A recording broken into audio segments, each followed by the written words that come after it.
ხელისუფლებამ კიდევ ერთხელ დაგვანახა საკუთარი თავი და დაანახა რამდენად უპასუხისმგებლო დამოკიდებულება აქვს ამ სახელმწიფოს მიმართ, იმიტომ რომ ხელისუფლებამ გუშინ სადა საზოგადოების დაპირისპირება, საზოგადოებრივი, ასე ვთქვათ, შუღლის გაღვივებას ადამიანების სხვადასხვა ჯგუფებს შორის.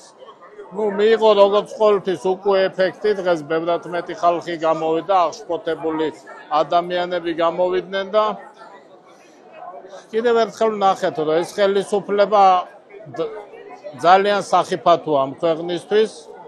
უნდა მივახციოთ იმას, რომ ეს ხელისუფლება წავიდეს, საქართველოში უნდა აღდგეს სამართალი, უნდა განთავისუფლდეს პოლიტპატიმრები და უნდა ჩატარდეს სამართლიანი არჩევნები. ეს ქვეყანა უნდა დაუბრუნდეს ნორმალური განვითარების გზას. ეს მარაზმი, რომელიც ხდება, რომელიც შექმნა ბიძინა იმვანიშვილმა და მისმა მონებმა ამ ქვეყანაში, ჩვენ უნდა დავასრულოთ.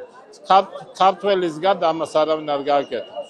ეს არის ჩვენი გასაკეთებელი. არც ევროპელი გაგვიკეთებს, არც ამერიკელი. ეს არის ჩვენი გასაკეთებელი და აუცილებლად გავაკეთებთ.